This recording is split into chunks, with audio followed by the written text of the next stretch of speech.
Hello everyone. Welcome to the second session of this revision series. I hope आपने first chapter का revision देख लिया होगा. Today we are starting with the second chapter, risk management. Risk life के हर एक expect में होती है. कोई भी आप एक्शन डिसीजन लें उसमें रिस्क इन्वॉल्व होती ही है. छोटा सा एग्जांपल स्विमिंग का लें. अगर आप स्विमिंग सीखते हैं तो उसमें रिस्क है कि आप डूब न जाएं. बट उससे बचने के लिए आप swimming accessories like swimming ring वगैरह सेफ्टी इक्विपमेंट्स यूज करते हैं ताकि आप डूब न जाएं. इसी तरह बिजनेस में भी बहुत सारी रिस्क होती है, बट बिजनेस को लॉन्ग टर्म सक्सेसफुली चलाना है तो सारी रिस्क को मैनेज करना पड़ता है. ये चैप्टर जो है रिस्क, अलग अलग तरीके की रिस्क हम इसमें पढ़ेंगे कि बिजनेस कौन कौन सी रिस्क बिजनेस में इन्वॉल्व होती है. तो हमारा फर्स्ट क्वेश्चन है different risk to a business organisation. मतलब इस क्वेश्चन में हम रिस्क को कैटेगराइज करते हैं कि ब्रॉडली देखते हैं कि किस टाइप की रिस्क होती है. बहुत सारी इंडिविजुअल रिस्क भी हम इस चैप्टर में पढ़ेंगे, बट ये जो फर्स्ट क्वेश्चन है वो बहुत ही बेसिक क्वेश्चन है. एग्जाम में पूछा नहीं जाता है ऑलमोस्ट, बट एक चैप्टर का ओवरव्यू देने के लिए ये क्वेश्चन रिलेवेंट है. What are different risk to a business organisation. कितने टाइप की रिस्क होती हैं. तो ब्रॉडली रिस्क को कैटेगराइज किया जाता है 4 टाइप्स में. That is strategic, compliance and operational and financial. एक एक करके समझते हैं कि कौन सी रिस्क क्या होती है. First, strategic risk. अब स्ट्रेटेजिक रिस्क मतलब आप स्ट्रेटेजी बनाते हैं. स्ट्रेटेजी इज लाइक कि आप किसी भी गोल के लिए आप एक्शन प्लान बनाते हैं कि इस गोल को अचीव करने के लिए हम ये स्टेप्स करेंगे. That is called a strategy. तो आप अपने बिजनेस के लिए अगर कोई स्ट्रेटेजी बनाते हैं, बट उस स्ट्रेटेजी से आपकी वो स्ट्रेटेजी फेल हो जाती है तो आपको लॉसेस होते हैं, या फिर जितना आपने एक्सपेक्ट किया था उतना प्रॉफिट नहीं होता है, तो उसे कहते हैं स्ट्रेटेजिक रिस्क. अब रिस्क, बिजनेस में रिस्क का मतलब है कि आप अगर लॉस कर रहे हैं या फिर आप लेस प्रॉफिट कर रहे हैं. That is a business risk. Okay. अब स्ट्रेटेजिक रिस्क में अगर आपकी स्ट्रेटेजी फेल हो जाती है, आपकी स्ट्रेटेजी फेल हो गई और आपको लॉसेस हो गए, that is called the strategic risk. अब स्ट्रेटेजिक रिस्क का बहुत ही क्लासिक एग्जांपल आपके मॉड्यूल में भी दिया हुआ है. That is Kodak and Nokia. अब कोडैक एंड नोकिया में क्या हुआ था, इनकी जब टेक्नोलॉजी अपग्रेड हो गई थी, नोकिया में भी टच स्क्रीन मोबाइल्स आ गए थे और कोडैक में डिजिटल कैमरास आ गई थी. पहले वो फिल्म रोल्स वाली कैमरास चलती थी. तो वो टेक्नोलॉजी में जो शिफ्ट आया तो नोकिया और कोडैक ने उस शिफ्ट को एक्सेप्ट नहीं किया. उस शिफ्ट को एक्सेप्ट नहीं करने की वजह से उन्होंने अपनी जो पुरानी स्ट्रेटेजी थी उसको ही कंटिन्यू किया. तो उनकी स्ट्रेटेजी की वजह से उनको लॉसेस सफर करने पड़े, वो मार्केट में से आउट हो गए और दूसरे जो कंपनीज थी उन्होंने मार्केट में लीड कर लिया.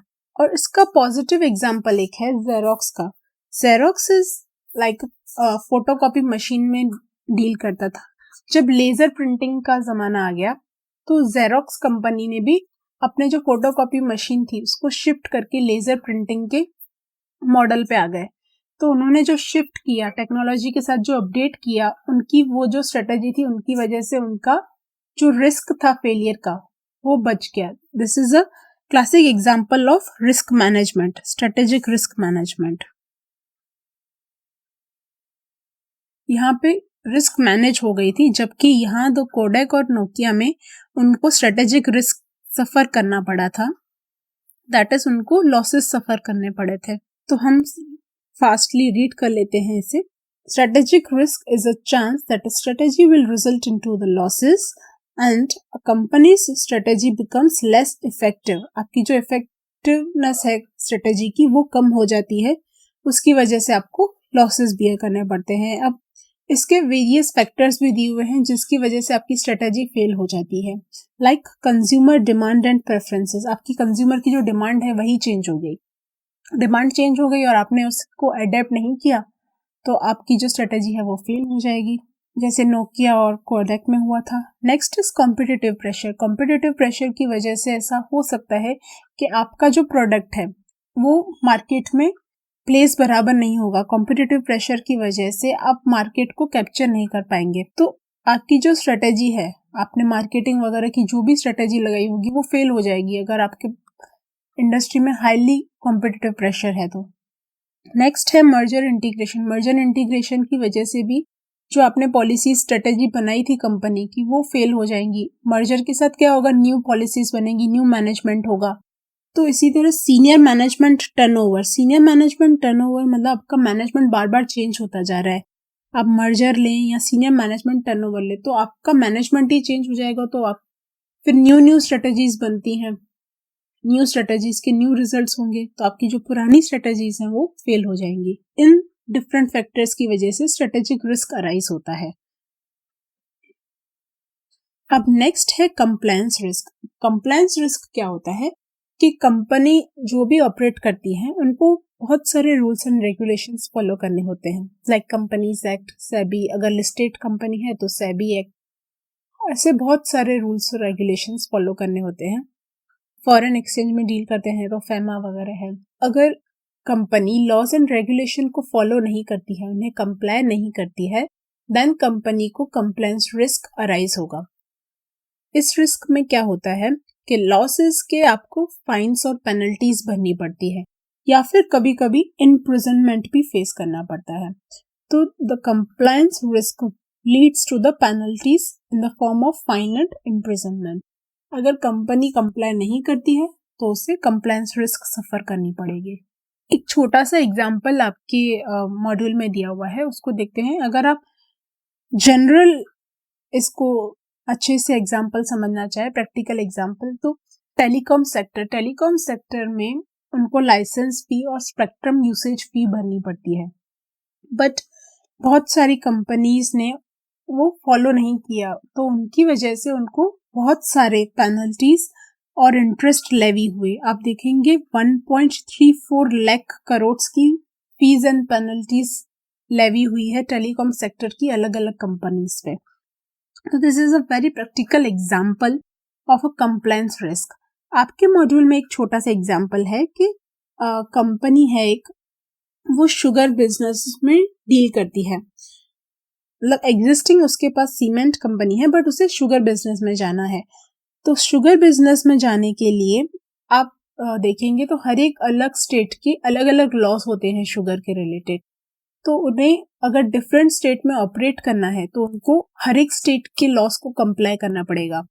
अगर उन लॉस को उन्होंने कंप्लाई नहीं किया तो उन्हें पेनल्टीज वगैरह भरनी पड़ेगी। तो that will be posing a compliance risk for that company. अब हम नेक्स्ट रिस्क पे आते हैं, दैट इज ऑपरेशनल रिस्क। अब ऑपरेशनल रिस्क क्या होता है? ऑपरेशंस आपके कंपनी में जनरली कैरी करते हैं या फिर पीपल या फिर प्रोसेसेस। कोई पीपल आपके ऑपरेशंस को कैरी करेगा या फिर आपने एक प्रोसेस बनाई होगी जिसके थ्रू आपके ये कोई भी ऑपरेशंस कंप्लीट होंगे, से फॉर परचेज, सेल, ऐसे अलग अलग ऑपरेशंस के लिए आपके पास अलग अलग पीपल्स एंड प्रोसेसेस होंगे कंपनी में। अगर पीपल और प्रोसेसेस जो है वो फेल हो जाती हैं, मतलब उनके वहां से कोई रिस्क जनरेट होता है जिसकी वजह से आपको लॉस होता है। सपोज किसी भी एम्प्लॉय, आपके मॉड्यूल में एग्जांपल है कि एम्प्लॉय ने आपके कंपनी में 10,000 की जगह 1 लाख का पेमेंट कर दिया।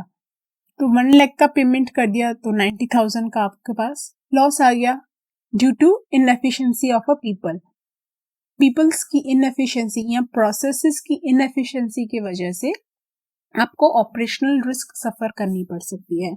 That is a failure on a part of a company to cope up with day-to-day operational problems.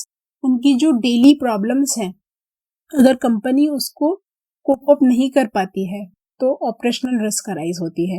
इसका क्लासिक एग्जाम्पल आप देखें practical, that is Tata nano. Tata nano में उनके जो ऑपरेशंस थे, उनकी जो स्टार्टर मोटर थी वो डिफेक्टिव पीस था उनका स्टार्टर मोटर का, बट उनकी प्रोसेस में उनको वो डिटेक्ट नहीं हुआ कि ये स्टार्टर मोटर डिफेक्टिव है, तो उन्होंने सारी टाटा नैनोस बिल्ड कर ली।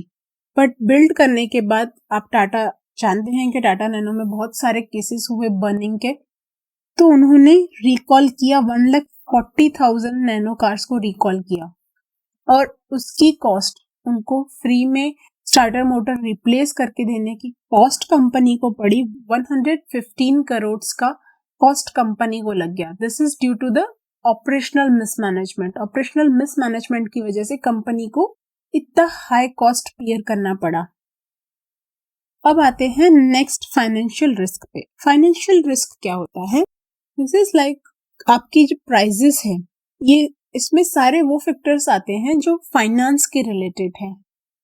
फाइनेंस के फैक्टर्स की वजह से अगर आपको लॉसेस बियर करने पड़ते हैं, that is called a financial risk. अब कौन से financial factors that we will see कि प्राइजेस आपकी मैन्युफैक्चरिंग प्राइजेस चेंज हो गई सपोज, या फिर आपकी सेलिंग प्राइसेस कंपनी में जो है वो चेंज हो गई।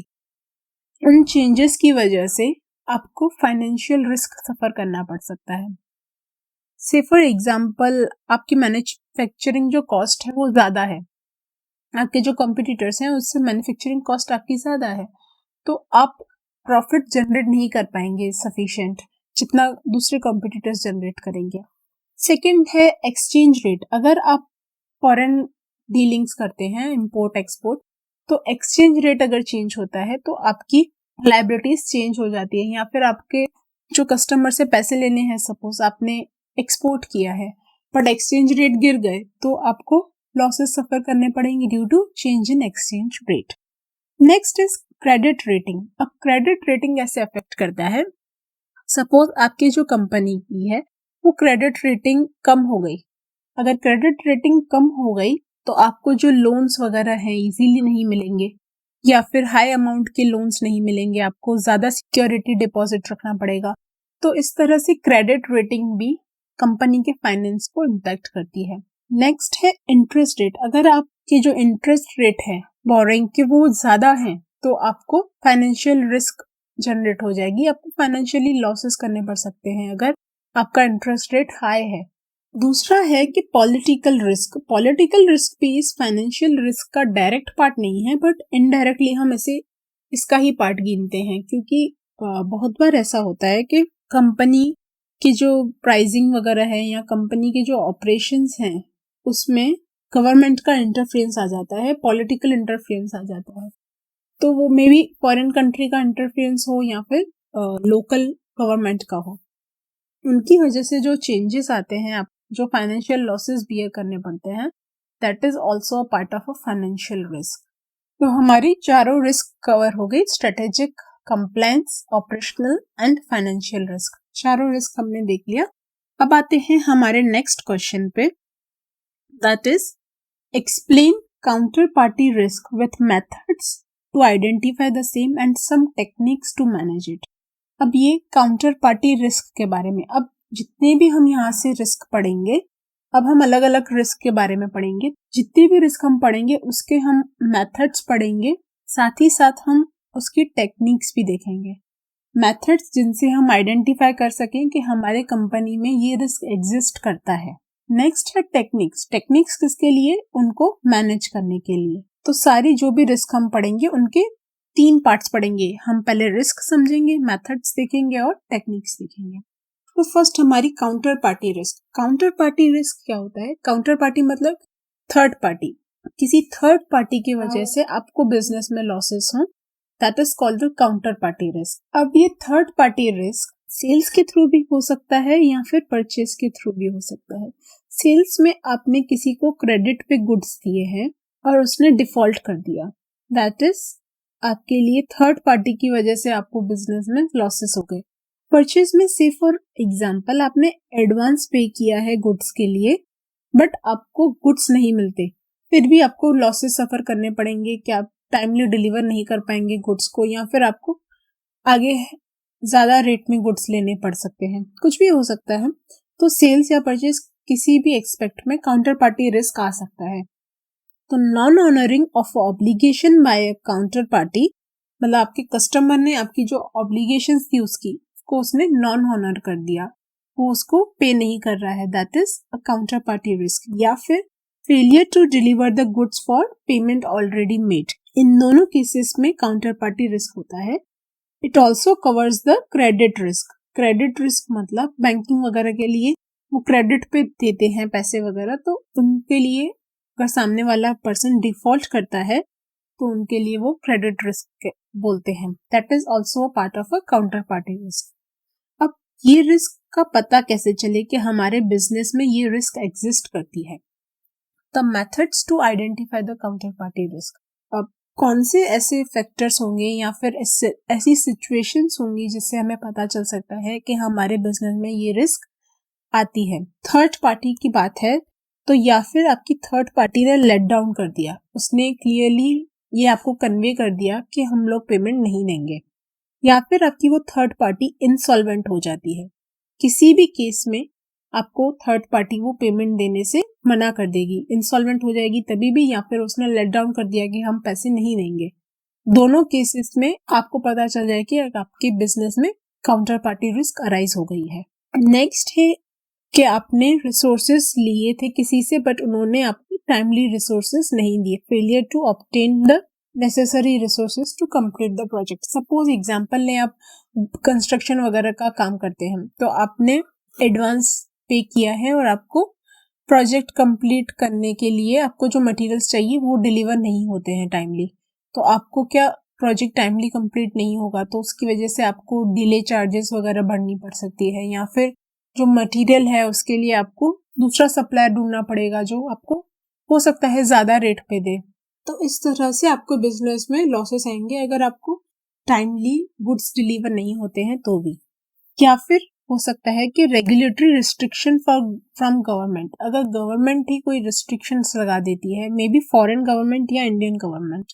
सपोज आप एक्सपोर्ट इंपोर्ट करते हैं तो फॉरेन गवर्नमेंट इन्वॉल्व होती है, फॉरेन गवर्नमेंट या लोकल गवर्नमेंट किसी ने भी कोई रिस्ट्रिक्शन लगा दिया कि आप ये ऐसे नहीं कर सकते, या सपोज से फॉर एग्जांपल स्टे दे दिया उन्होंने, किसी कोई पार्टी को उन्होंने स्टे दे दिया कि आप इनसे रिकवर नहीं कर सकते, उस स्टे पीरियड में आप सामने वाली पार्टी से पैसे नहीं ले सकते तो आपको काउंटर पार्टी रिस्क सफर करना पड़ेगा। नेक्स्ट इज कि टेक्निक्स। अब मेथड्स देख लिए हमने, अब है टेक्निक्स। अब देखोगे थोड़ा सा आपको लॉजिकली रहना पड़ेगा, थोड़ा सा आपको कनेक्ट करना पड़ेगा पॉइंट्स को। जैसे मैं आपको बता रही हूँ ये कनेक्शंस बिल्ड कर रहे हैं कि कनेक्शंस बिल्ड करना क्यों जरूरी है, क्योंकि हम इतने सारे रिस्क पढ़ेंगे, उसके इतने सारे मेथड्स टेक्निक्स पढ़ेंगे, तो आपको सिंक होना चाहिए कि ये पार्टी के लिए हाँ ये मेथड्स थे, ये टेक्निक्स थी। तो जैसे ही आप काउंटर पार्टी रिस्क क्वेश्चन में देखें तो आपको क्लिक होना चाहिए कि उसके मेथड्स वगैरह क्या थे। हाँ, कभी थर्ड पार्टी ने लेट डाउन कर दिया, इंसॉल्वेंट हो गई, या फिर हमें गुड्स डिलीवर नहीं किए, या फिर गवर्नमेंट ने स्टे दे दिया, उससे हमें रिकवर नहीं करना है तो फॉरेन गवर्नमेंट इन्वॉल्व है या फिर लोकल गवर्नमेंट इन्वॉल्व है। अब आते हैं टेक्निक्स पे। टेक्निक्स हम कैसे मैनेज कर पाएंगे अगर हमारे पास काउंटर पार्टी रिस्क आती है तो, या फिर काउंटर पार्टी रिस्क ना आए उसके लिए हम लोग कैसे मैनेज करेंगे। सबसे फर्स्ट है ड्यू डिलिजेंस। अब सपोज आप सीए बन गए तो आपके पास कोई क्लाइंट आता है कि सपोज मुझे इस पार्टी को क्रेडिट पे देना है गुड्स वगैरह, या फिर वो पूछना चाहता है आपसे कि वो क्या सेफ्टी ले उसके लिए, तो आप सबसे पहले उसे कहेंगे कि आप ड्यू डिलिजेंस करिए। ड्यू डिलिजेंस क्या होता है, ये बहुत ही नॉन टर्म्ड है। रिसेंटली बैंक्स वगैरह भी जो है वो क्रेडिट देने से पहले ड्यू डिलिजेंस करते हैं। ड्यू डिलिजेंस है कि आप समझते हैं सामने वाली पार्टी को कि उनकी क्रेडिट वर्थीनेस कितनी है। आप देखते हैं कि उनका जो इनकम वगैरह है वो कितनी है, कि वो आपके लोन्स वगैरह जो हैं वो पे कर पाएंगे या नहीं कर पाएंगे। आप उन्हें गुड्स देते हैं तो वो गुड्स का पेमेंट कर पाएंगे या नहीं, तो आप सबसे पहले उस पार्टी के बारे में जानते हैं। That is called due diligence. अब ड्यू डिलिजेंस करने के बाद भी ऐसा नहीं है कि आप कुछ भी उन्हें कितने भी अमाउंट का, सपोज वो पार्टी अच्छी है, ऐसा नहीं है कि आप कितनी भी अमाउंट का उन्हें लेवरेज दे सकते हैं। There has to be some restrictions. आपके पास कोई लिमिट्स होनी चाहिए, उस लिमिट्स तक ही आप उन्हें गुड्स प्रोवाइड करेंगे या फिर क्रेडिट प्रोवाइड करेंगे। हमें उससे do not over commit to a single entity, मतलब एक ही एंटिटी या उसके ग्रुप्स वगैरह है, सपोज एक ही कंपनी के अलग अलग ग्रुप्स हैं, तो आप ऐसा नहीं है कि अलग अलग ग्रुप्स को अलग अलग एक्सपोजर लिमिट्स दे दो। आपका एक होलिस्टिक लिमिट होनी चाहिए कि आप एक सिंगल पार्टी को इससे ज्यादा का कमिट नहीं करेंगे। अगर एक पार्टी वो डूब गई तो आपके बिजनेस को बहुत ज्यादा लॉसेस होगा, अगर आपने एक ही पार्टी को दे दी है तो। अब नेक्स्ट है, इन लिमिट्स को डिसाइड करने के बाद आपको रिव्यू भी करना पड़ेगा। ऐसा नहीं है आपने एक बार डिसाइड कर लिया तो हमेशा के लिए वही चलेगा। अगर वो पार्टी आपको अभी रेगुलर पेमेंट्स वगैरह नहीं करती है तो आपको उसकी लिमिट्स को रिव्यू करना पड़ेगा। आप देखोगे जैसे बैंक में सीसी होता है, वर्किंग कैपिटल के बेस पे सीसी लिमिट होती है, तो वो सीसी लिमिट जो है वो रिवाइज होती रहती है। आपके वर्किंग कैपिटल चेंज के अकॉर्डिंग सीसी लिमिट रिवाइज होती है और बैंक न्यू लिमिट प्रोवाइड करती है। अब आपने रिव्यू कर दिया रेगुलरली, उसके हिसाब से आप उनको क्रेडिट देंगे। इन केस फिर भी डिफॉल्ट हो जाता है, डिफॉल्ट आपको लगता है कि यहाँ पे डिफॉल्ट होने के चांसेस है कि आपको रेगुलर पेमेंट्स नहीं आ रही हैं, लंबे टाइम से बहुत सारी पेमेंट्स पेंडिंग हैं, तो आप इमीडिएटली एक्शन लेंगे या फिर आप उनको लीगल नोटिस वगैरह देंगे कि आप अपना पेमेंट पूरा कर दीजिए। अगर वो नहीं करते हैं, फिर भी डिफॉल्ट करते हैं, तो आप परफॉर्मेंस गारंटी या फिर इंश्योरेंस को यूज कर सकते हैं। परफॉर्मेंस गारंटी क्या होता है कि आप एक पार्टी से डील कर रहे हैं और उस पार्टी से डीलिंग में आपने किसी थर्ड पर्सन से गारंटी ले रखी है कि अगर आपको वो कस्टमर पे नहीं करता है तो आप गारंटर से उसके पैसे रिकवर कर सकते हैं। तो अपने परफॉर्मेंस गारंटी या फिर इंश्योरेंस को आप यूज करेंगे। तो मैनेज करने के लिए आप ड्यू डिलिजेंस कीजिए, एक लिमिट फिक्स कीजिए, किसी को भी ज्यादा कमिट मत कीजिए, डू नॉट ओवर कमिट, और उस लिमिट्स को बार बार रेगुलरली रिवाइज करते रहिए। उसके बाद भी अगर डिफॉल्ट होता है तो आप इमीडिएट एक्शन लें या फिर आप गारंटी और इंश्योरेंस को यूज कर लें। अब आते हैं हमारे नेक्स्ट क्वेश्चन पे, what is the political risk with methods and techniques to manage it. मैंने बताया ना कि मेथड्स और टेक्निक्स हम सारे क्वेश्चंस में पढ़ेंगे। अब इसमें हम देखेंगे पॉलिटिकल रिस्क के बारे में। पॉलिटिकल रिस्क क्या होता है? सपोज गवर्नमेंट आपके बिजनेस ऐसा है कि जिसमें बहुत सारे इंसिडेंसेस पे आपको गवर्नमेंट की अप्रूवल्स वगैरह लेनी पड़ती है, या फिर ऐसा हो सकता है कि आपका बिजनेस जो है वो गवर्नमेंट रेगुलेटेड हो। आपके जो प्रोडक्ट्स वगैरह हैं सपोज उनका सेलिंग प्राइस है, वो कभी कभी बहुत सारे ऐसे प्रोडक्ट्स होते हैं जिनकी सेलिंग प्राइस गवर्नमेंट डिसाइड करती है।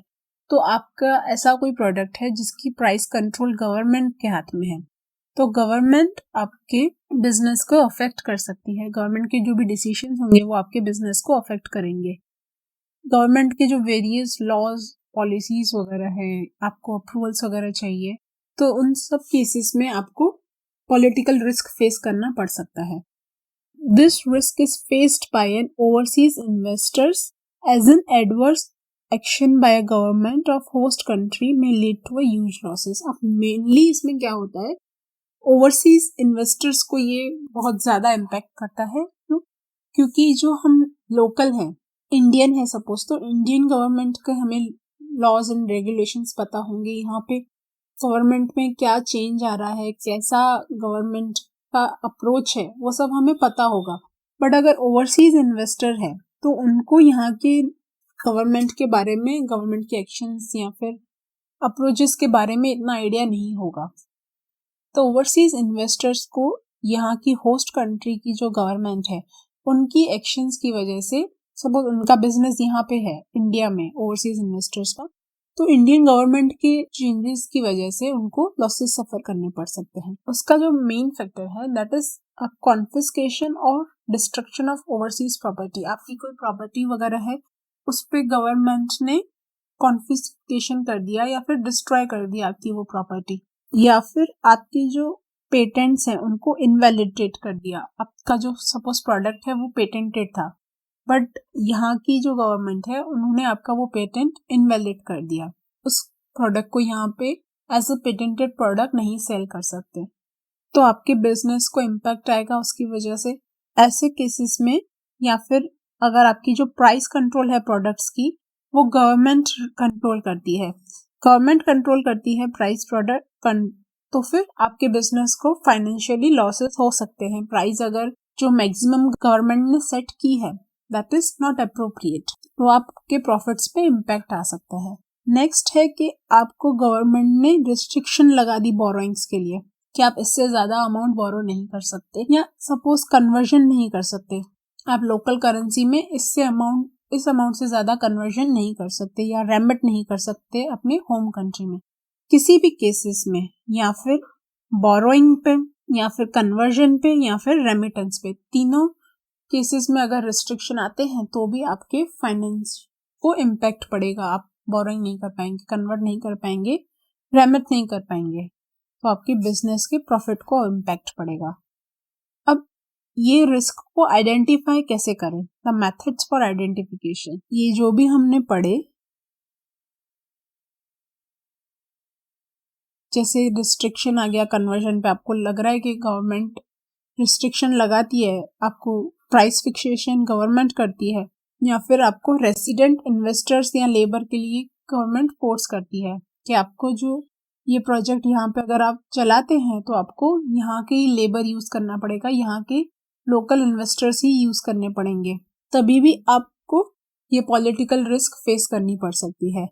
ये है बेसिक जो हमारे जो सोर्स था उसके हिसाब से ही ये मेथड्स हैं आइडेंटिफाई करने के। बट दूसरे मेथड्स भी हैं, लाइक आप पॉलिटिकल रैंकिंग रेफर कर सकते हैं। हर एक गवर्नमेंट की जो है डिफरेंट बिजनेस मैगजीन्स में पॉलिटिकल रैंकिंग्स आती हैं, तो आप पॉलिटिकल रैंकिंग्स को रेफर कर सकते हैं, या फिर आप उस कंट्री के मैक्रो इकोनॉमिक कंडीशंस को देख सकते हैं कि उस कंपनी में जो कंडीशंस है इकोनॉमिक उस बिजनेस को कैसे इम्पैक्ट कर रही है। तो उस कंडीशंस को देख के आप ऐसे जज कर सकते हैं कि गवर्नमेंट सपोर्टिव है बिजनेस को कि नहीं है सपोर्टिव, या फिर आप उनकी पॉपुलैरिटी जान लें कि वो गवर्नमेंट कितनी पॉपुलर है, कितनी स्टेबल है। ऐसा नहीं है उनके डिसीजंस स्टेबल नहीं है, वो गवर्नमेंट स्टेबल नहीं है, बार बार उसमें गवर्नमेंट में चेंजेस आते रहते हैं, तो अगर स्टेबिलिटी नहीं है तो फिर आप जज कर सकते हैं कि आपकी पॉलिटिकल रिस्क हाई होगी। नेक्स्ट है आप एम्बेसीज से एडवाइजेस ले सकते हैं। एम्बेसीज क्या होती है, हर एक फॉरेन कंट्री की, यूएस वगैरह आप लेंगे तो उनकी एम्बेसीज इंडिया में होंगी और इंडिया की एम्बेसीज वहां बाहर होंगी। तो अगर हमें यहाँ पे डीलिंग करना होता है बिजनेस को तो वो एम्बेसीज से कंसल्ट कर सकते हैं। सपोज यूएस का कोई इन्वेस्टर है, उसे इंडिया में इन्वेस्ट करना है, इंडिया में कोई बिजनेस करना है, तो वो यहाँ पे जो इंडिया में यूएस की एम्बेसी है वहां से कंसल्ट कर सकता है कि यहाँ पे एनवायरनमेंट कैसा है, पॉलिटिकल सपोर्ट कैसा है। अब टेक्निक्स, अगर आपके पास पॉलिटिकल रिस्क है आपके बिजनेस में तो आप किन वेज में उससे बच सकते हैं, दैट इज लोकल सोर्सिंग। अब आप लोकल पे फोकस करेंगे, जो गवर्नमेंट के इंटरवेंशंस हैं कि आप ये इससे ज्यादा नहीं कर सकते, सपोज बोरो नहीं कर सकते, रेमेड नहीं कर सकते, तो वो सब रेगुलेशन से आप बच जाएंगे। तो लोकल सोर्सिंग या फिर लोकल फाइनेंसिंग आप यूज कीजिए।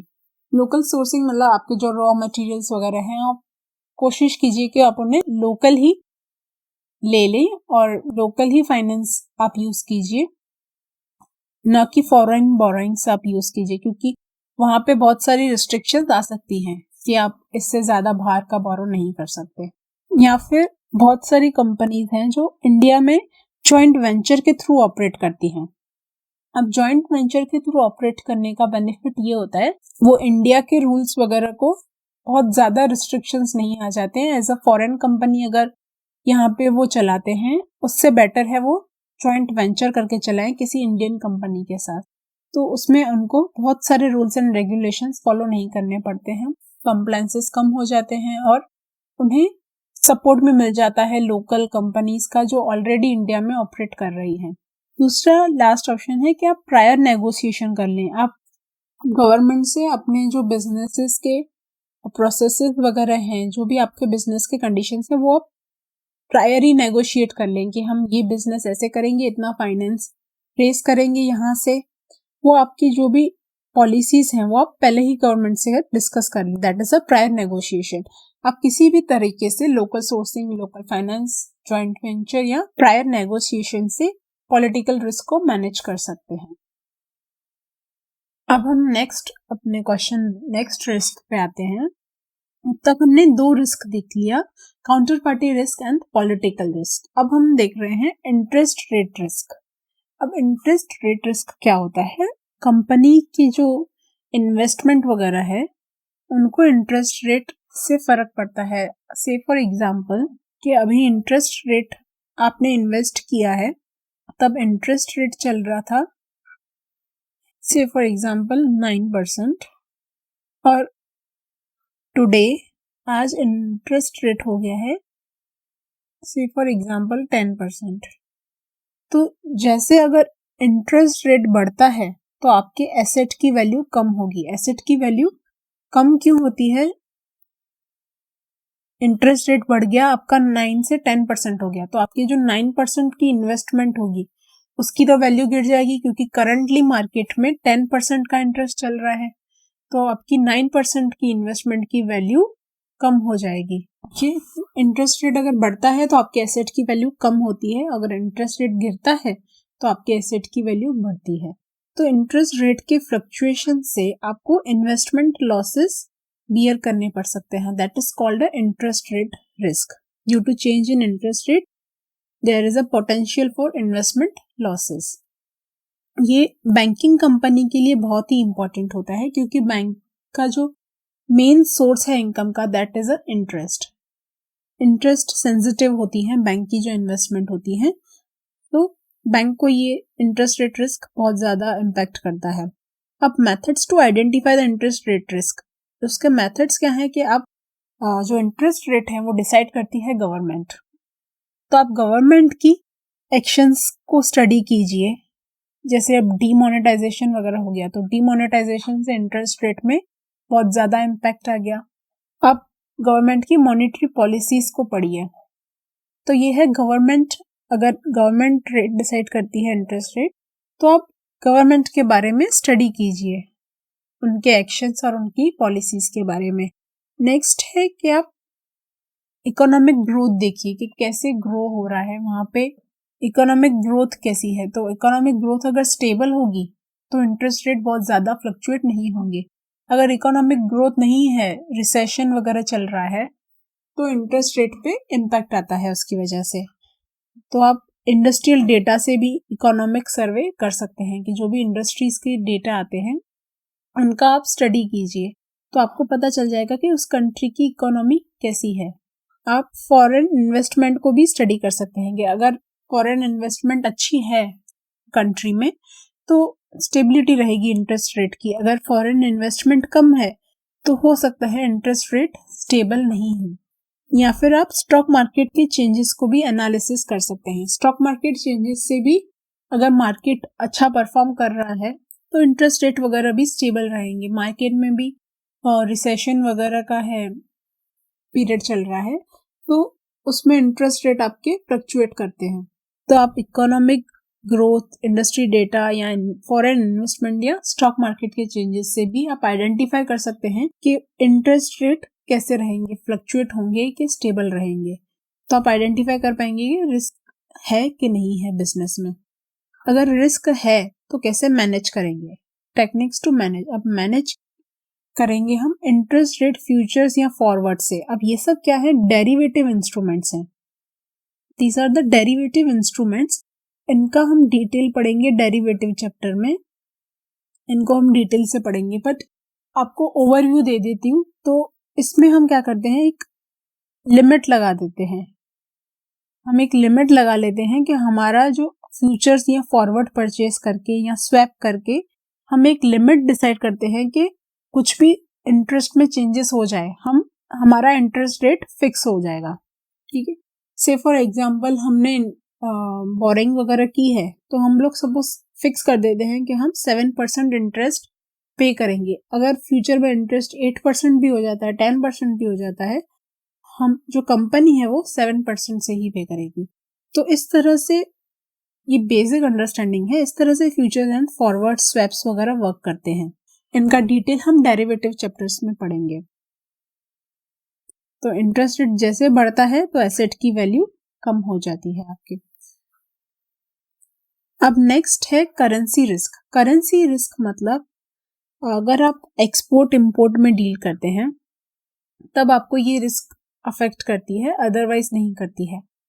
अगर कंपनी ने फॉरेन एक्सचेंज में डीलिंग की है, से फॉर एग्जांपल इंपोर्ट किया है और आपके रेट्स बढ़ गए तो आपकी लायबिलिटी बढ़ जाएगी। से फॉर एग्जांपल आपने एक्सपोर्ट किया है, अगर रेट्स गिर गए तो आपको सफिशिएंट नहीं मिलेंगे पैसे आपके प्रोडक्ट के। तो इस तरह से फॉरेन एक्सचेंज इम्पैक्ट करता है कैश फ्लोस को।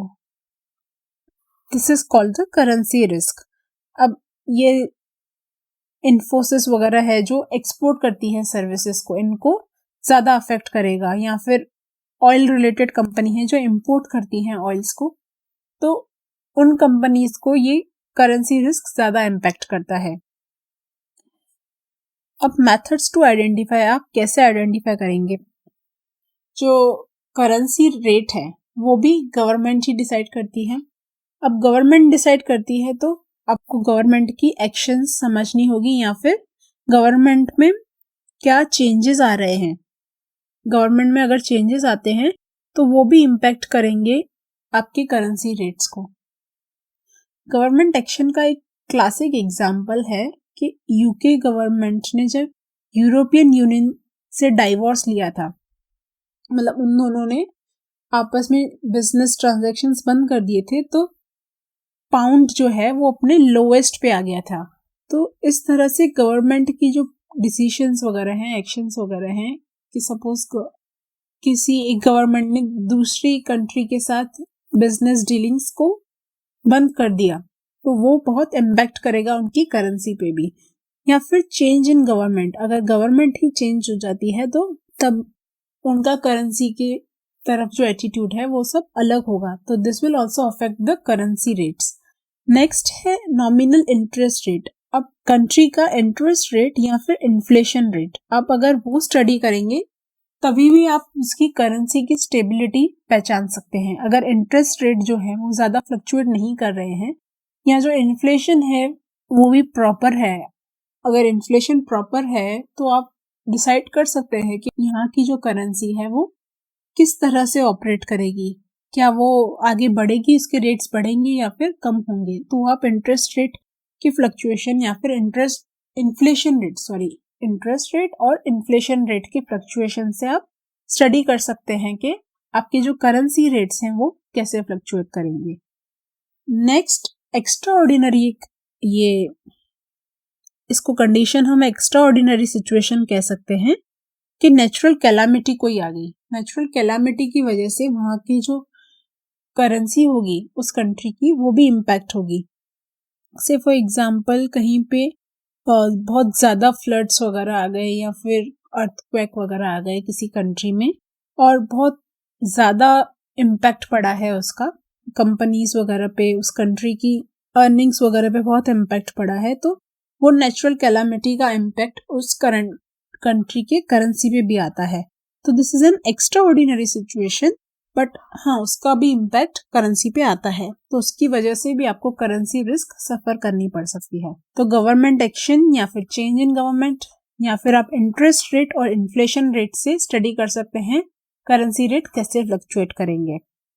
अब है ये भी एक्स्ट्रा ऑर्डिनरी आइटम है, दैट इज वार। कहीं पे दो कंट्रीज के बीच में वॉर वगैरह हो जाता है तो वो भी इम्पैक्ट करेगा करेंसी पे।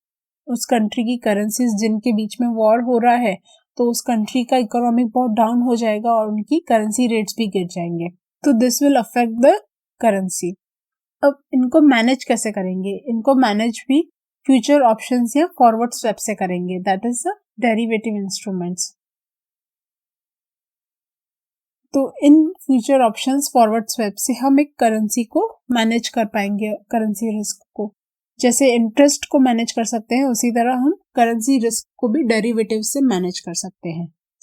अब नेक्स्ट है लिक्विडिटी रिस्क।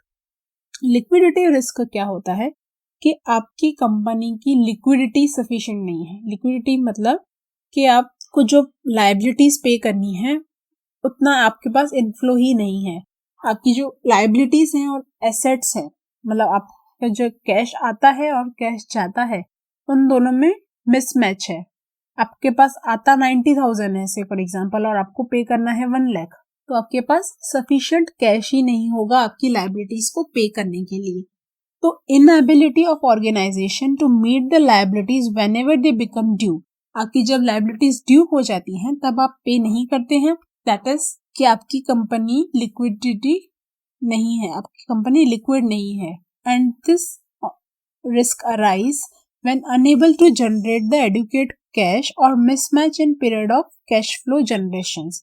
आपके पास आप जो पे करते हैं परचेजेस वगैरह पे, वो सपोज आप 1 मंथ में पे कर लेते हैं, बट आपने क्रेडिट दे रखा है 3 मंथ्स का, तो आपकी जो इनफ्लो है और आउटफ्लो है उनके जो पीरियड्स हैं वो मिसमैच है, तो आपको उसकी वजह से भी लिक्विडिटी सफर करनी पड़ सकती है, लिक्विडिटी रिस्क आपकी कंपनी में आ सकता है। This is very relevant for a banking business. उनकी जो मैच्योरिटीज होती हैं, अलग अलग डिपॉजिट्स पे अलग अलग मैच्योरिटीज होती हैं, तो मिसमैच वहां पे हो सकता है मैच्योरिटीज में। तो अभी तक हमने 5 तरह की रिस्क पढ़ ली: counter party risk, political risk, currency risk, interest rate risk और लिक्विडिटी रिस्क। 5 टाइप की रिस्क हमने कवर कर ली। अब हमारे नेक्स्ट क्वेश्चन पे आते हैं, what are the different views to evaluate financial risk. अब फाइनेंशियल रिस्क जो है उसको आप किस एंगल से इवेल्युएट करेंगे। अब फाइनेंस जो है वो मल्टीपल लोगों को अफेक्ट करेगा। से फॉर एग्जांपल मैं कंपनी रन कर रही हूँ, तो मुझे जो फाइनेंशियल रिस्क है वो अलग तरह से इम्पैक्ट होगा, और जो मेरी कंपनी के स्टेक होल्डर्स हैं उनको अलग तरीके से इम्पैक्ट होगा। साथ ही साथ बिजनेस का जो इम्पैक्ट है, मतलब इकोनॉमी का इम्पैक्ट गवर्नमेंट पे भी आता है, तो गवर्नमेंट के लिए फाइनेंशियल रिस्क कैसे व्यू होगा। तो हम 3 पॉइंट ऑफ व्यू से इस रिस्क को देखेंगे: एक कंपनी, एक स्टेक होल्डर और गवर्नमेंट। तीनों को फाइनेंशियल रिस्क कैसे इम्पैक्ट करता है, तीनों के व्यू पॉइंट से हम समझेंगे। तो we have to understand the different views to evaluate the financial risk. अब ये इंपॉर्टेंट क्वेश्चन है एग्जाम रिलेटेड। तो फर्स्ट पॉइंट हम देखिए स्टेक होल्डर्स के पॉइंट ऑफ व्यू से। अब स्टेक होल्डर्स के पॉइंट ऑफ व्यू से क्या होगा, मेजॉरिटी जो शेयर होल्डर्स होते हैं that are equity shareholders. तो इक्विटी शेयर होल्डर्स, अगर आपका डेट कम है, आपकी कंपनी का डेट कम है और इक्विटी ज्यादा है, तो इक्विटी शेयर होल्डर्स को हमेशा रिस्क रहेगा, क्योंकि इक्विटी शेयर होल्डर्स को अगर कंपनी लिक्विडेट हो जाती है तो इक्विटी शेयर होल्डर्स को हम सबसे लास्ट में पेमेंट करते हैं। तो जितने इक्विटी शेयर होल्डर्स ज्यादा होंगे, अगर इक्विटी का पोर्शन आपका ज्यादा है, तो इक्विटी शेयर होल्डर्स को रिस्क रहेगा कि उनको सफिशिएंट पेमेंट नहीं मिलेगी। अगर आपका कॉस्ट ऑफ फाइनेंस लो है यानी कि आपका डेट लो है, तो आपका गियरिंग हाई होगा। गियरिंग मतलब डेट कितना है कंपेयर टू द इक्विटी, तो आपका गियरिंग रेशियो हाई होगा। अगर हाई गियरिंग रेशियो है तो रिस्क भी फाइनेंशियल डिस्ट्रेस का हाई रहेगा, क्योंकि अगर कंपनी के पास इक्विटी बहुत ज्यादा है तो ऐसा हो सकता है कि कंपनी जो है वो डिफॉल्ट वगैरह करे पेमेंट्स में, इंटरेस्ट वगैरह के पेमेंट्स में डिफॉल्ट करे। तो इस तरह से अगर आपका गियरिंग रेशियो हाई है तो आपको डिस्ट्रेस हाई होगा, रिस्क ज्यादा होगी। तो इक्विटी शेयर होल्डर्स इस तरह से जज करते हैं कि अगर कंपनी का गियरिंग रेशियो हाई है तो वो कंपनी ज्यादा रिस्की है, अगर गियरिंग रेशियो लो है तो रिस्क भी वहां पे कम है। ये है point of view from the stakeholders point of view. Stakeholders किस तरह से फाइनेंशियल रिस्क को जज करते हैं। अब हम देखें company point of view. Company में क्या होगा, अगर आपने किसी को बहुत ज्यादा क्रेडिट दे के रखा है और आप सामने वाली पार्टी डिफॉल्ट करती है, आपकी जो इनकम है वो रिस्क पे है, तो आपको फाइनेंशियल लॉसेस सफर करने पड़ेंगे, फाइनेंशियल रिस्क आपकी ज्यादा होगी। या फिर आपकी जो कॉस्ट है, आपने बहुत ज्यादा किसी से क्रेडिट लेके रखा है, देके नहीं लेके ज्यादा रखा है, आपकी कॉस्ट ऑफ बोरोइंग हाई है बहुत, तो ये भी इम्पैक्ट करता है। आप क्लियरली आइडेंटिफाई कर पाएंगे कि आपकी कंपनी में फाइनेंशियल रिस्क है। तो दिस इज अ एंगल जहां से कंपनी अपने फाइनेंशियल रिस्क को जज करती है कि अगर उनकी कॉस्ट ऑफ बोरोइंग बहुत ज्यादा है या उन्होंने बहुत ज्यादा क्रेडिट दे के रखा है या लेके रखा है, that is a indication of a financial risk. अब नेक्स्ट है government point of view. Government point of view क्या होता है कि अगर कोई बैंक है या फाइनेंशियल इंस्टीट्यूशन है, अगर वो बंद हो जाता है, then there is a panic in the customers, general public में पैनिक क्रिएट हो जाता है और बहुत ज्यादा फाइनेंशियल लॉसेस होने लगते हैं मार्केट में। तो आप लेमैन ब्रदर्स का एग्जांपल ले सकते हैं। 2008 में जो मार्केट क्रैश हुआ था, that was one of the reason उनका था लेमैन ब्रदर्स का बंद होना। वहां से इकोनॉमी क्रैश की। उसके बाद लेमैन ब्रदर्स के बंद होने के बाद इकोनॉमी क्रैश हो गई, नेशन को रिसेशन फेस करना पड़ा, बहुत सारी जॉब लॉस्ट हो गई। तो इस तरह से गवर्नमेंट के रिलेटेड हम फाइनेंशियल रिस्क को स्टडी करेंगे। अब हम की पॉइंट्स देख लेते हैं। स्टेक होल्डर्स में the major stakeholders are equity shareholders, they view the financial gearing ratio. अगर डेट का रेशियो कम है तो आपके पास रिस्क ज्यादा है। The company having high gearing will face more risk. And अब हम देखें कंपनीज पॉइंट ऑफ व्यू, तो कंपनी ने यहाँ एक्सेसिव बोरो किया है या एक्सेसिव लैंड किया है किसी को, तो कंपनी के पास फाइनेंशियल रिस्क आती है। Next government point of view, कोई भी फेलियर होता है बैंक या फिर डाउनग्रेडिंग होता है। डाउनग्रेडिंग मतलब उसकी जो रैंकिंग है वो बहुत कम हो जाती है। रैंकिंग अगर बहुत कम हो गई फाइनेंशियल इंस्टीट्यूशंस की, तो भी जनरल पब्लिक का ट्रस्ट नहीं बैठेगा बैंकिंग सिस्टम पे, तो उसकी वजह से बहुत ज्यादा डिफॉल्ट्स वगैरह होंगे और इकोनॉमी पूरी सफर करेगी। That is from the government point of view financial risk. अब आते हैं हम हमारे नेक्स्ट क्वेश्चन पे, वैल्यू एट रिस्क। अब यहाँ ये बहुत ही इंपॉर्टेंट टॉपिक है, इसके रिलेटेड प्रैक्टिकल क्वेश्चंस भी पूछे जाते हैं और थियरी भी कभी कभी टेस्ट हो सकता है। तो वैल्यू एट रिस्क होता क्या है? यहाँ अभी तक हमने अलग अलग रिस्क पढ़ी कि हमारे बिजनेस में कौन कौन सी रिस्क आ सकती है, बट वो रिस्क का इम्पैक्ट क्या होगा, फाइनेंशियल मॉनेटरी, उसको हम वैल्यू कैसे करेंगे, that is a value at risk. आप रिस्क को वैल्यू देंगे कि ये रिस्क इतना इम्पैक्ट कर सकती है, that is called the value at risk. अब value at risk is a measure of a risk of a investment. आप जो रिस्क है उसको मेजर करते हैं, उसका टूल है value at risk.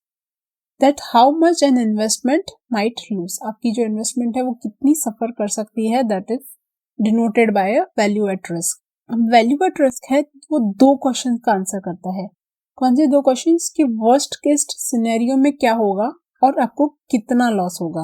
What is the worst case scenario? कि आपका सपोज 5% डूब सकता है, इतना आपको लॉस हो सकता है, बट कितना चांसेस है उसको वो लॉस सफर करने का, that is also answered bye a value at risk. से फॉर एग्जाम्पल हम कह सकते हैं कि 99% सेफ है, 1% रिस्क है कि यहाँ पे 5% का लॉस होगा, या फिर अमाउंट में भी हम कह सकते हैं 5 लाख रुपीस का लॉस होगा।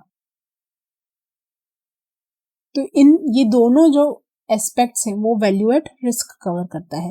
अब वैल्यू एट रिस्क मेजर होता कैसे है? तो इसका जो है वो हम प्रोबेबिलिटी डिस्ट्रीब्यूशन के बेस पे हम वैल्यू एट रिस्क मेजर करते हैं। इसका जो कॉन्सेप्ट है वो प्रोबेबिलिटी डिस्ट्रीब्यूशन के बेस्ड पे है।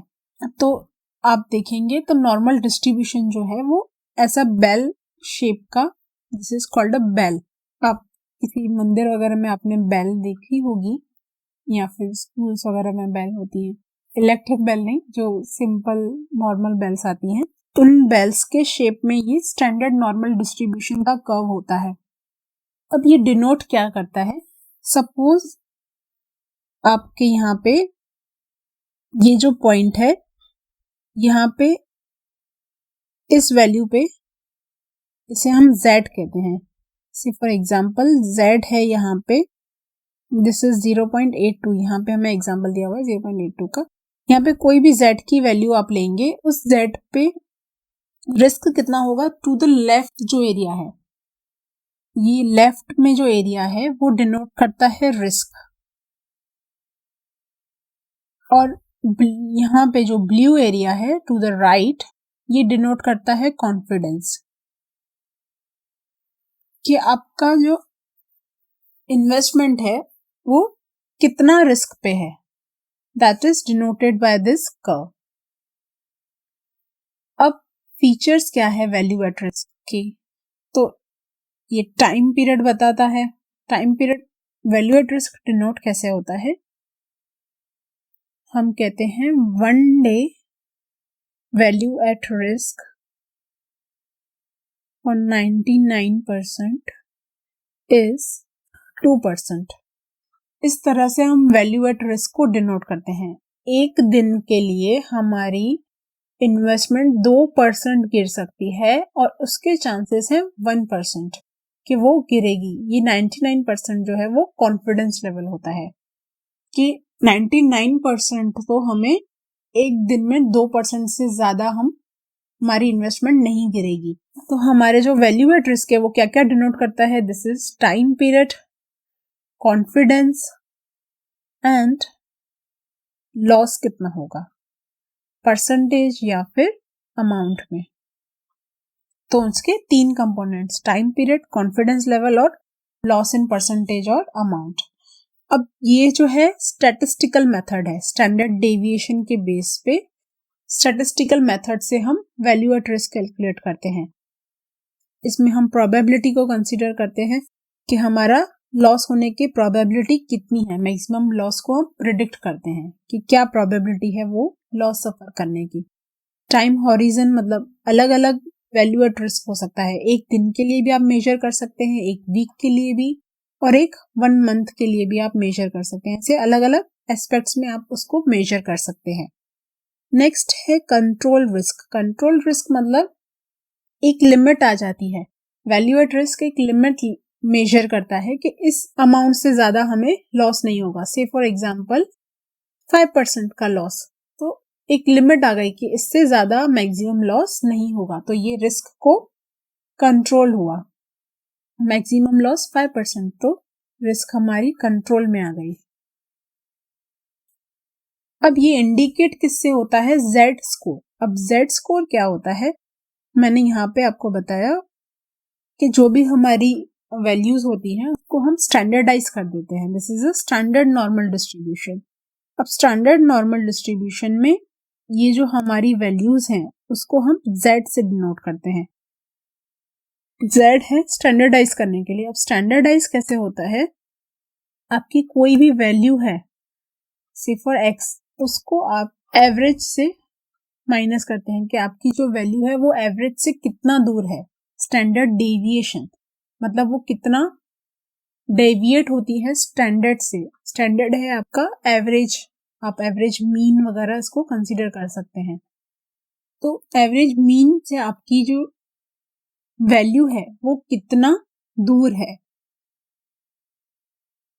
अब यहाँ पे देखेंगे और सभी वैल्यूज को कंपेयर करने के लिए हम इसे डिवाइड करेंगे स्टैंडर्ड डेविएशन से। अब यहाँ जितनी भी वैल्यूज हैं उनका स्टैंडर्ड डेविएशन क्या है उससे हम इसे डिवाइड कर लेंगे ताकि हम जितने भी z हैं उनको कंपेयर कर सकें। आपकी जो वैल्यू है वो एवरेज से कितना दूर है और वो आपके वैल्यू का एवरेज डेविएशन आ गया divided by the standard deviation. आपकी जो भी डेटा वैल्यू है उनका स्टैंडर्ड डेविएशन क्या है, उससे आप ये कंपेरेबल z वैल्यू निकाल सकते हैं। अब z वैल्यू आपके पास आ गई तो आप वहां से स्टैंडर्ड नॉर्मल डिस्ट्रीब्यूशन से आप प्रोबेबिलिटी भी निकाल सकते हैं कि कितने प्रोबेबल लॉस आपके पास हो सकता है, प्रोबेबिलिटी क्या होगी वो आप निकाल सकेंगे।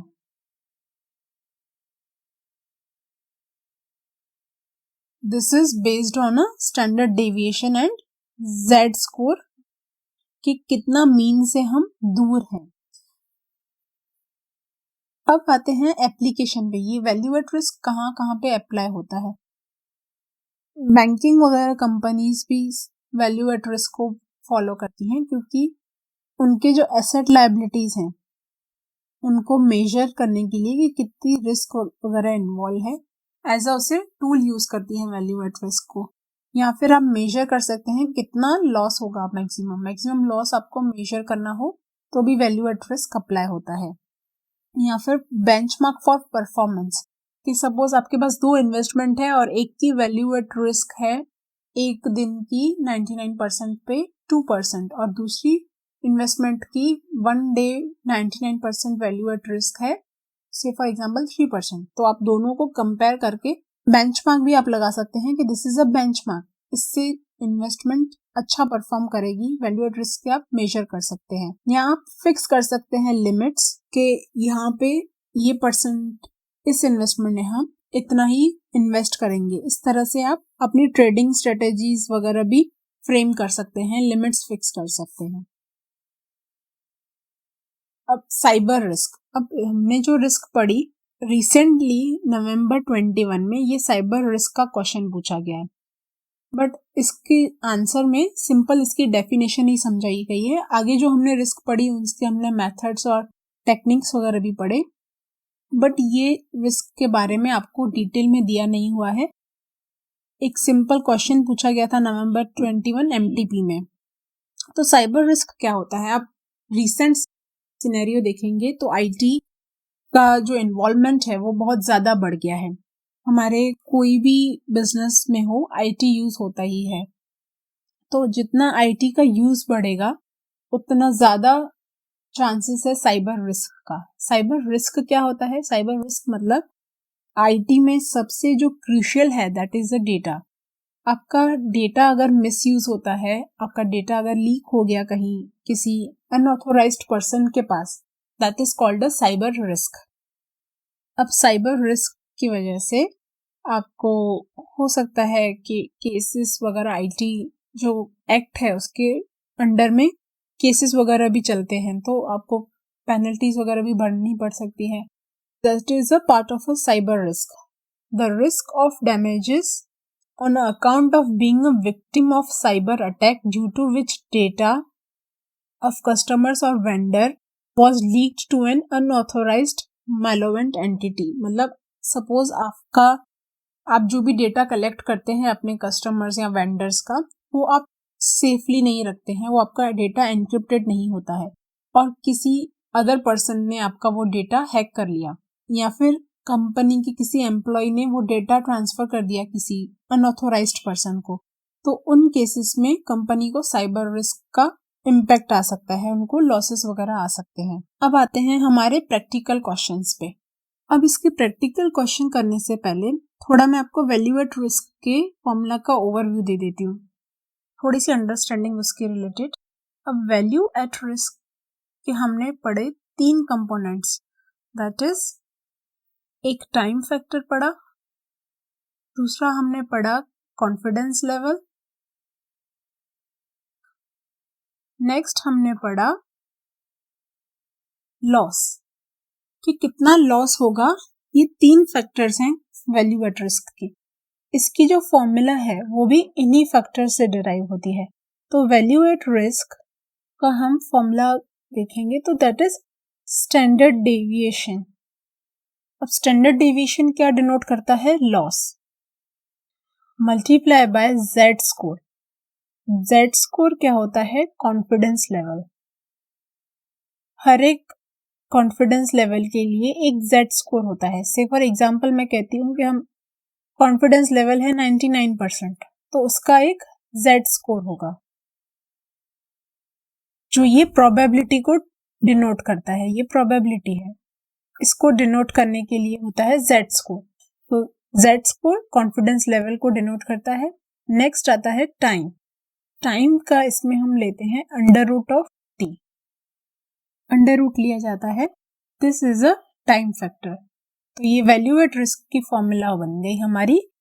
अगर आपको एक दिन का वैल्यू एट रिस्क निकालना है, say for example you have to calculate the value at risk of 1 day, तो वहां पे आप z स्कोर लेंगे मल्टीप्लाई बाय एक दिन का स्टैंडर्ड डेविएशन लेंगे कि आप एक दिन में कितना लॉस कर सकते हैं। say for example अगर है 2% का एक दिन में लॉस हो सकता है, that is a standard deviation of 1 day.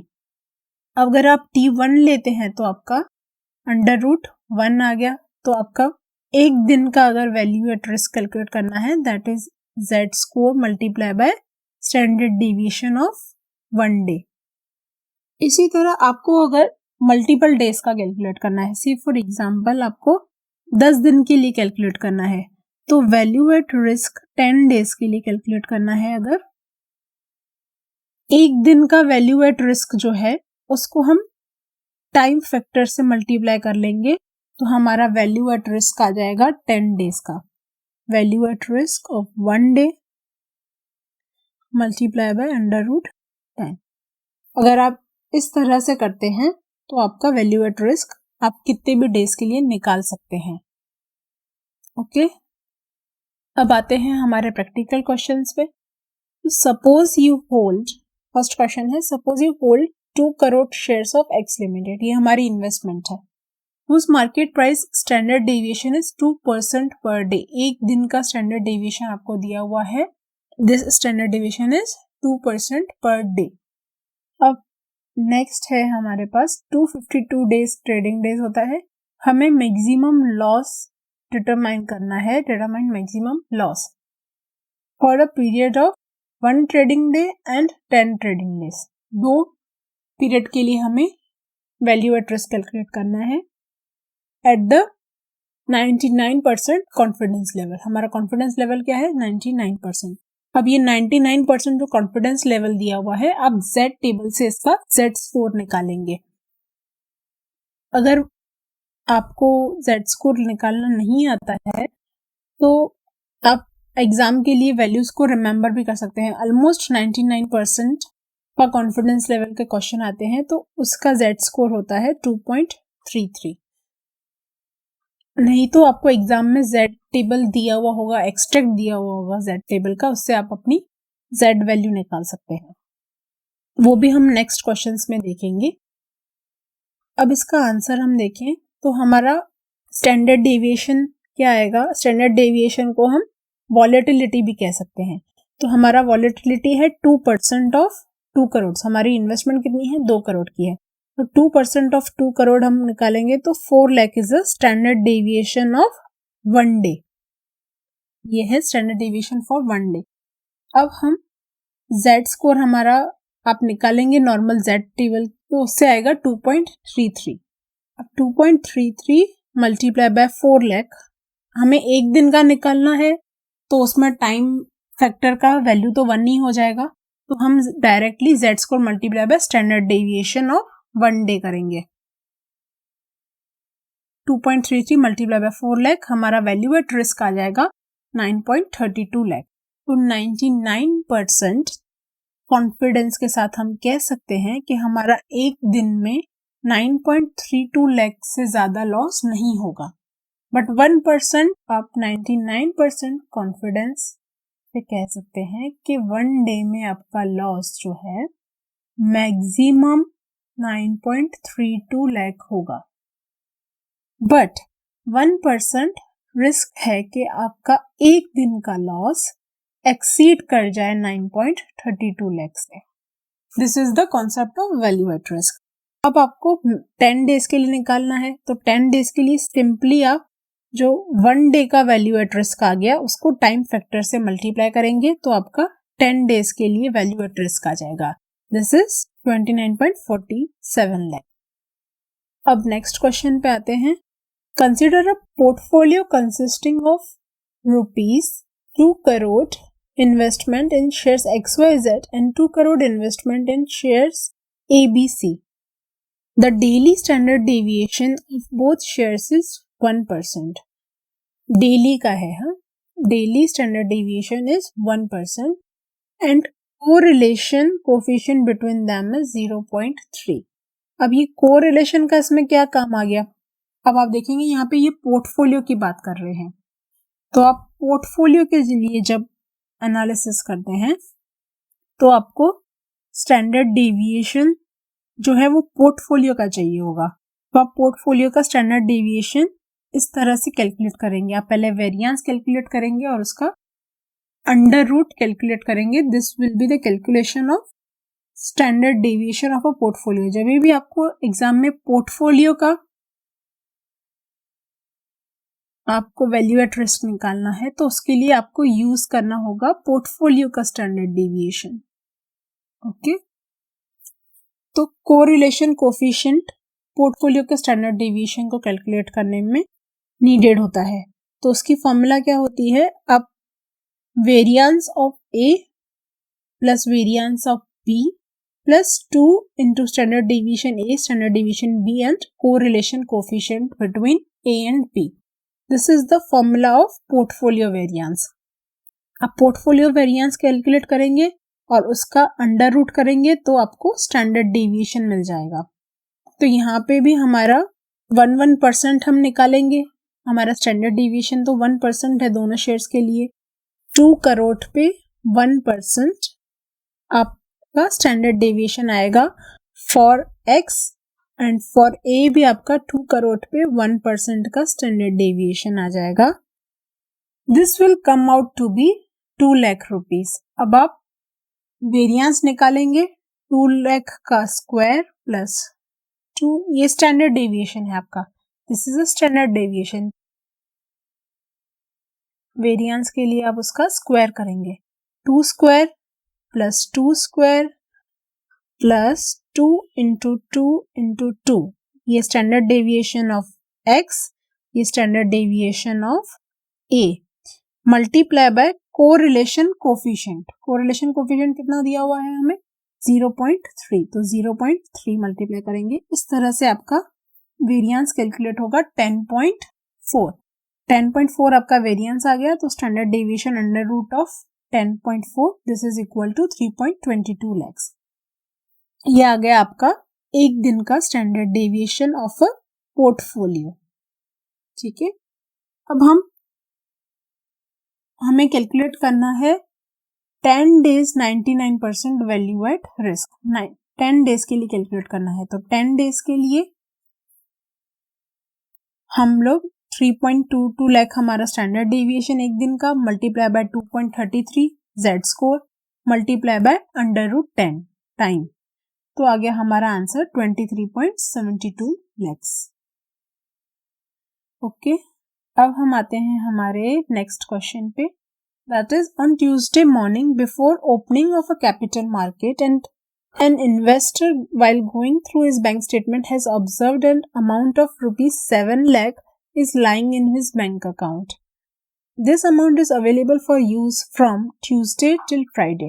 Tuesday से लेके Friday तक आप इस अमाउंट को यूज कर सकते हैं. The bank requires a minimum balance of 1000. The investors desire to make a maximum possible investment where value at risk should not exceed the balance lying in his bank account. Value at risk, अब ये आपको amount में value at risk दे दिया है. यहाँ पे reverse calculation होगा. ये क्वेश्चन में हमारी रिवर्स कैलकुलेशन चलेगी. वैल्यू एट रिस्क आपको रुपीज में दिया हुआ है, इनडायरेक्टली दिया हुआ है कि आपका it should not exceed the balance lying in his bank account. अब स्टैंडर्ड डेविएशन आपको दिया हुआ है 1.5% पर डे दिया हुआ है. और यहाँ पे हम कितने दिनों की बात कर रहे हैं? Tuesday till Friday. तो कितने दिन हुए? Tuesday, Wednesday, Thursday and Friday. तो हम यहाँ पे 4 days की बात कर रहे हैं. ओके. ये हमें दिया हुआ है पर डे स्टैंडर्ड डेविएशन और हमें कैलकुलेट करना है 4 days के लिए. और रिक्वायर्ड कॉन्फिडेंस लेवल इज 99%. अब ये Z टेबल आपको दिया हुआ है. अब 99%, तो आप किस तरह से कैलकुलेट करेंगे? आप यहाँ पे 99 देखेंगे, 0.9901, ये आपको मिल गया 99%. ये जो भी है वैल्यूज पॉइंट में, दीज आर द परसेंटेजेस. ये जो 0.9901 है, दिस इज 99.01%. ओके. तो हम 99% हमें कैलकुलेट करना है. तो this is the closest value. तो 9901 is the closest value of confidence level. तो यहाँ पे हम देखेंगे कि Z स्कोर क्या है. तो आप यहाँ पे देखेंगे 2.3 और यहाँ पे जाएंगे आगे तो दिस विल बी 2.33. आपका Z स्कोर आ गया. इस तरह से आप Z स्कोर टेबल रीड करेंगे. अगर आपको एग्जाम में ये दिया हुआ है तो आप इससे वैल्यू निकाल सकते हैं. नहीं तो आप रिमेंबर भी कर सकते हैं कि 99% पे Z स्कोर होता है 2.33. अब हम कैलकुलेट पे आते हैं इसके. अब हमारे पास अमाउंट कितनी अवेलेबल है बैंक में? 7 लाख रुपीज. उसमें से हमें मिनिमम बैलेंस रखना है रुपीज। तो हमारे पास 4 दिन के लिए कितनी अमाउंट अवेलेबल है? 6,99,000। और हमें क्या दिया हुआ है कि जितना भी बैलेंस पड़ा है वो आप यूटिलाइज कर सकते हैं और मैक्सिमम लॉस उससे एक्सीड नहीं करना चाहिए। मतलब हमारा जो लॉस है वो हमारे बैलेंस से एक्सीड नहीं हो सकता। तो मैक्सिमम लॉस हम कितना अफोर्ड कर सकते हैं? 6,99,000। ये आपका है value at risk in rupees, आपका दिया हुआ है। अब ये जो है इतना, ये अमाउंट हम लूज कर सकते हैं कितने दिनों में? 4 डेज में। 4 दिनों में हम इतना अमाउंट लूज कर सकते हैं। तो एक दिन का हम निकालेंगे। 4 डेज के लिए हम क्या करते हैं? √4 करते हैं। ओके, तो हमें एक दिन का चाहिए। 4 डेज के लिए हमारी अमाउंट है 6,99,000। तो 1 डे के लिए कितनी? तो हमारा आ जाएगा, क्रॉस मल्टीप्लाई करेंगे तो 6,99,000 divided by √4, this will be your 3,49,500। आपको एक दिन का मैक्सिमम लॉस मिल गया। This will be value at risk of 1 day. आपको एक दिन का वैल्यू एट रिस्क मिल गया। अब एक दिन का वैल्यू एट रिस्क आपको मिल गया।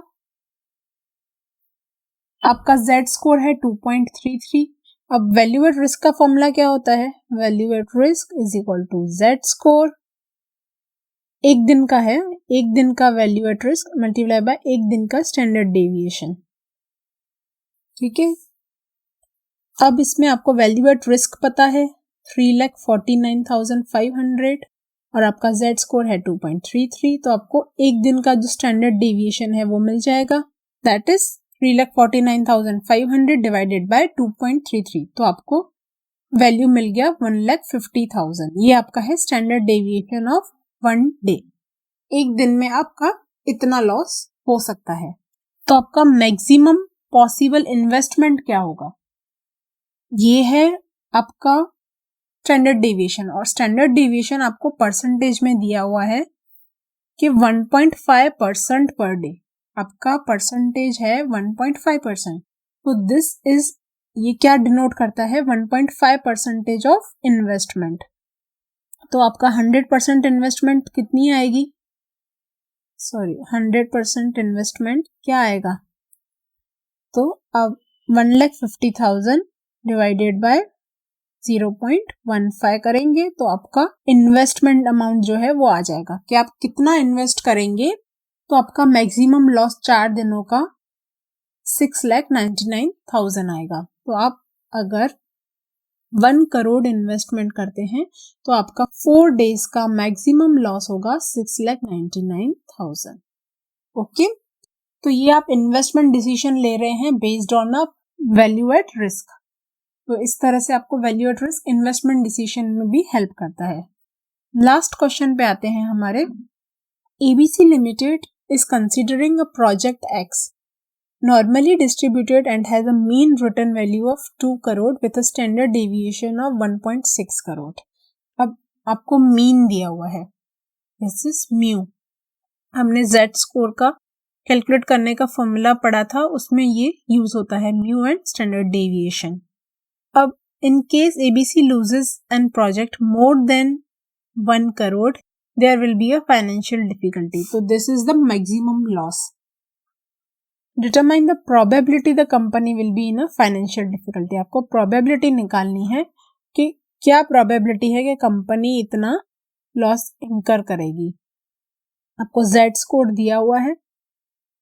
अब यहाँ पे आप Z स्कोर को कैसे डिटरमाइन करेंगे? तो Z स्कोर अब यहाँ से निकालेंगे। ये आपको मीन दिया हुआ है, स्टैंडर्ड डेविएशन दिया हुआ है और आपको ये आपका x दिया हुआ है, दिस इज योर x। तो z का फॉर्मूला हमने स्टडी किया था x minus mu divided by standard deviation. तो आपके प्रोजेक्ट के लिए 1 crore minus 1 crore, okay, this is the loss. ये लॉस है तो हम इसे माइनस में डिनोट करेंगे। Minus 1 crore is your x minus mu है आपका 2 करोड़ डिवाइडेड बाय 1.6, ये आपका आ जाएगा z। तो आपका z कैलकुलेट करेंगे तो आपका z आ रहा है 1.875 1.875। तो अब आप z की वैल्यू निकालेंगे किस तरह से? आपको यहाँ पे 1.87 के लिए दिया हुआ है 0.4693 4693 और 1.88 के लिए दिया हुआ है 0.4699। तो आप देखेंगे यहाँ पे 0.01 के लिए ये कितना चेंज हो रहा है वो आप निकालेंगे। तो ये चेंज हो रहा है 0.0006। ओके, 0.01 चेंज के लिए वैल्यू चेंज हो रही है 0.06। तो आपको क्या चाहिए, कितना चेंज चाहिए? 0.005, क्योंकि आपका क्या आया है, z वैल्यू आया है 1.875। तो आपका 0.005 के लिए कितना आएगा? 0.01 के लिए 0.0006 है, तो 0.005 के लिए कितना आएगा? तो आप क्रॉस मल्टीप्लाई करके निकालेंगे तो आपकी वैल्यू ये आ गया।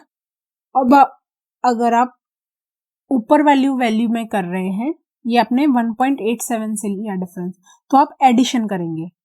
अगर आप 1.88 से लेते डिफरेंस तो आप माइनस करते, 1.88 से माइनस करते वो वैल्यू। तो अगर आपने 1.87 से लिया है तो आपका 1.875 की वैल्यू आ जाएगी 0.4693 प्लस 0.0003। तो आपकी वैल्यू आ गई 0.4696। ये आपका z की वैल्यू आ गई। तो ये प्रोबेबिलिटी है। ये हमने पढ़ा था कि z को डिनोट क्या करता है? z को डिनोट द प्रोबेबिलिटी। तो आपकी प्रोबेबिलिटी कितनी आ गई?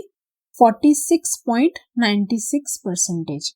46.96% प्रोबेबिलिटी ये है कि आपका जो लॉस है वो 1 करोड़ से एक्सीड नहीं करेगा। ओके, आपका जो ये लॉस था 1 करोड़ से एक्सीड नहीं करेगा, उसकी प्रोबेबिलिटी है 46.96%। तो यहाँ पे हमारा चैप्टर एंड होता है। I hope you understand the chapter very well. Revision का आपको सबसे ज्यादा एडवांटेज आपके प्रैक्टिस करने पे होगा। जब आप इस चैप्टर को प्रैक्टिस करोगे, आप चैप्टर को खुद रीड करोगे बुक से, तो आप देखोगे कि आपका ये चैप्टर बहुत ही फास्ट रिवाइज हो जाएगा। आपके जो कैलकुलेशंस वगैरह हैं, वो फॉर्मूलाज वगैरह हैं, वो आपके माइंड में पूरा एक फिट रहेगा, आपका रिदम पूरा फिट रहेगा कि आपको किस सीक्वेंस में इस चैप्टर को अप्रोच करना है। तो आप फास्टली इस चैप्टर को रिवाइज कर पाएंगे। और साथ ही साथ टेस्ट इज मस्ट। मैंने लास्ट सेशन में भी कहा था कि टेस्ट मस्ट है। आप चैप्टर कंप्लीट करें, रिवीजन देख लिया आपने, सेम डे आप उसी चैप्टर को पढ़ लें। हो सके तो सेम डे टेस्ट भी दे दें, नहीं तो नेक्स्ट डे आप उस चैप्टर की टेस्ट भी अटेम्प्ट कर लें। इससे क्या हो जाएगा कि आपका कॉन्फिडेंस लेवल बूस्ट होगा और आपको चैप्टर का पता चल जाएगा कि आपकी उस चैप्टर पे ग्रिप कितनी है। सो start practicing the chapter, study well and wish you a good day. Thank you everyone.